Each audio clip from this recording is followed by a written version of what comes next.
ቀነኒ አዱኛ ሞተች የሚል ዜና ከተሰማ ይቺ ውብ ወጣት ከተቀጠፈች እንደ ቀልድ ሳምንት አለፈ። እስካሁን በዚህ መንገድ ሞተች ገሌ ገደላት የሚል ቁርጥ ያለ ነገር አልተሰማም። ይልቁንም አዳዲስ ነገሮች መውጣታቸውን ቀጥለዋል። ከሁለት ዓመት በፊት አንዷለም ላይ የተተኮሰችው ጥይትና ቀነኒ ተገናኝተዋል። ያቺ ጥይት የመተኮሷ ምክንያት ቀነኒ አዱኛ ነበረች፣ አሊያም የቀነኒ ሞት ምክንያት ያቺ ጥይት ናት። ጉዳዩን ዘርዘር አድርገን እንመለከተዋለን። ቀነኒና አንዷለም እንዴት ተዋወቁ? የተዋወቁበት መንገድስ ለቀነኒ ሞት ያለው ድርሻ ምንድነው? እናጫውታችኋለን። የሞተ ተጎዳ እንጂ ይላል ሀገሬው። ቀኑ እየነጎደ ከዕለት ዕለት ሟች ከሰው አእምሮ እየደበዘዘ የሚሄዱ ነገር ቢነደው የተገደለንም ገልጸው ሟች ቀረ እንጂ ገዳይማ የመንግስት እንጀራ እየበላ ይኖራል ይላል። ገዳይ ቢያዝ ምንም እንኳን ቢፈረድበት ሟችን አይመልሰው ነው ነገሩ። በግፍ ተገሎም ይሁን ራሱን አጥፍቶ ሐቁና ጉዳቱ ያልታወቀለት ሟች ደግሞ እጅጉን አሳዛኝ ነው። ለቤተሰብም የዘላለም የእግር እሳት። የድምፃዊ አንዷለም ጎሳ እጮኛ በአሳዛኝ ሁኔታ ሞተች፣ ራሷን ከአምስተኛ ፎቅ ላይ ወረወረች የሚል ወሬ ከተሰማና ያቺ ውብና ፍልቅልቅ ልጅ እስከ ወዲያኛው ላትመለስ ከሄደች ቀናት ነጉደዋል። ከኦሮሞ ቀይ የተገኘችው ውብ ገና 3 አስርት ዓመታትን እንኳን ያልኖረችው ቀነኒ አዱኛ ሰውናትና እንደ ሰው በጤነኛ መንገድ ብትሞት እንደ ሰው ታዝኖና እርም አውጥቶ የሚተውት ጉዳይ ነበር። እንደዛ ለሰንሰለት ጠንክሮ የተሰናሰለው አሟሟቷ ግን አሁንም ብዙዎችን ሰላም እንደነሳ ነው። ብዙ እየተባለ ነው፣ ብዙ እየተነገረና እየታወሰም ነው። በተለይ አንዷለም ጎሳ በጥይት ስለተመታበትና በሷ ሰበብ ነው ተብሎ ስለሚነሳው አጋጣሚ ወሬዎች በከፍተኛ ደረጃ እየተነሱ ነው። ነገሩ በሰዓቱ እንደ ማንኛውም አይነት ጸብ ተፈጠረና ተፈታ ተብሎ ታለፈ እንጂ ጉዳይ ያለው ሰው አልነበረም። ታዲያ አሁን የቀነኒ አዱኛን ሞት ተከትሎ ጉዳዩ እንደ አዲስ ትኩረት ስቧል። ምክንያቱም አንዷለም ላይ የተተኮሰችው ያቺ ጥይት የብዙ ነገር መነሻ ናት። የቀነኒ አፍቃሪ ላይ የተተኮሰችው ጥይት መልኳ ሁለት ነው። ወዲህ ሽጉጥ ያማዘዘው ጸብ መነሻ ቀነኒ ናት ሲባል፣ ወዲህ ደግሞ የቀነኒና የአንዷለም አብሮነት መነሻ ጥይቷ ናት። ያቺ ጥይት ምናልባትም ለቀነኒ ህይወት መቀጠፍ ጦስ ሳትሆን አትቀርም። በወቅቱ እንዲህ ነበር ተብሎ የተወራው። በአዲስ ዓመት ለተዘጋጀ ሙዚቃ ድግስ ላይ ከሚዘፍኑ ድምፃውያን አንዱ በጥይት ተመታ የሚለው ዜና 2015 የአዲስ ዓመት መግቢያ ላይ የተሰማ ዜና ነበር። አርቲስት ጫላ ቡልቱሜ የሟችን የቀነኒ አዱኛን አፍቃሪ አንዷለም ጎሳን በጥይት መምታቱ ብዙዎችን ሲያነጋግር ነበር። በሰዓቱ አንዷለም ጎሳ በማህበራዊ ገጹ ላይ ስለ ጉዳዩ ሲናገር ለስራ በሄድኩበት የምሽት መዝናኛ ክለብ ውስጥ ሊዝናና በመጣው ጫላ ቡልቱሜ በጥይት ተመትቻለሁ ብሎ ነበር። በሽጉጥ መቺው ጫላ ቡልቱሜ በበኩሉ በፌስቡክ ገጹ በፋኖ ቡድን የግድያ ሙከራ ተፈጽሞብኛል፣ የግል ተሽከርካሪንም ሰብሮብኛል ብሎ ነበር። አንዷለም ጎሳ እንደዚህ የገለጸውና ጫላ ቡልቱሜ ከተል ብሎ ራሱ የተኮሳትን ጥይት ችላ ማለት በሚመስል ተወት አድርጎ ራሱ የደረሰበትን ጥቃት ያወራበትና ሁለት ወጣቶች የተካረሩበት ጸብ የተፈጠረው ቀነኒሳ ሆቴል ነው። የጸቡ መነሻ ተፈቃሪዋ ቀነኒ ናት ቢባልም ነገሩን ቀርቦ ያጣራና እውነትም የጸባቸው መነሻ ሳቂቷ ሞዴል መሆኗን ያረጋገጠ የለም። የሆነ ሆኖ ሁለቱን ወጣት ድምፃውያንና ሟች ቀነኒን የሚያገናኝ አንድ መስመር አለ። የቀነኒ ሞት ዛሬ ዳግም እንዲነሳ ያደረገውን ጉዳይ አስመልክቶ ያኔ ቢቢሲ የቅርብ ሰዎችን በመጠየቅና በማጣራት አንድ ዘገባ ሰርቶ ነበር። ታዲያ ቢቢሲ እንደጻፈው ያኔ ከጫላ ቡልቱሜ በተተኮሰው ጥይት ከአንዷለም ጎሳ በተጨማሪ ሌላ አንድ ግለሰብ ተመቶ ከባድ ጉዳት ደርሶበታል።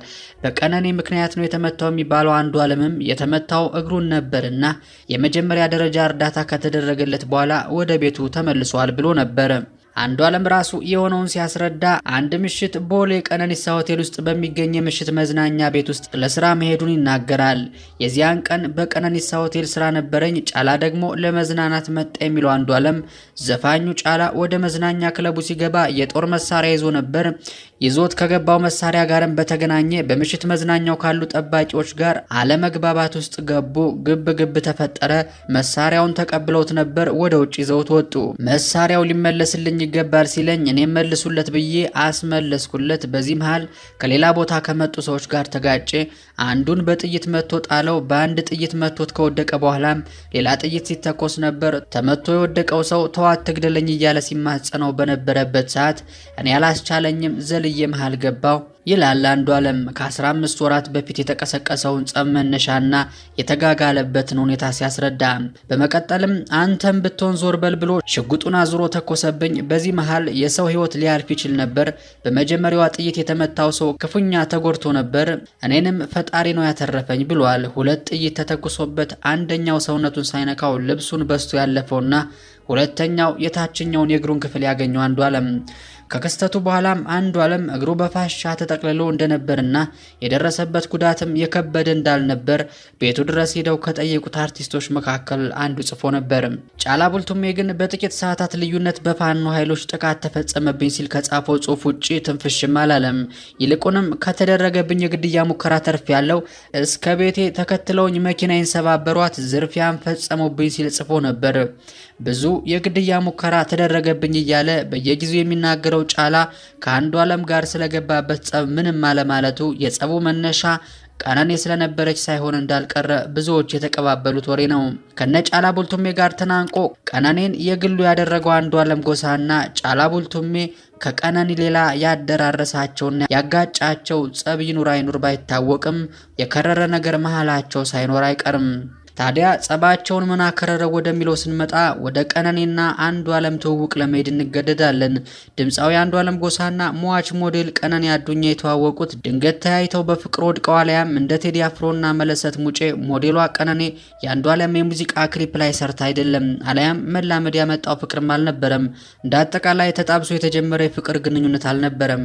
ቀነኒ ከአንዷለም በፊት አብረው የነበረችው ፍቅረኛዋ ጋር ተለያይታ ነበርና አንዷለም አብሯት ሆነ። በወቅቱ አንዷለም የቀረባትና አብረው የቀጠሉት የቀድሞ ፍቅረኛዋን ለማብሸቅና ለማናደድ ነው። ያንተን ሴት ቀማው አይነት ማብሸቅ ነበር።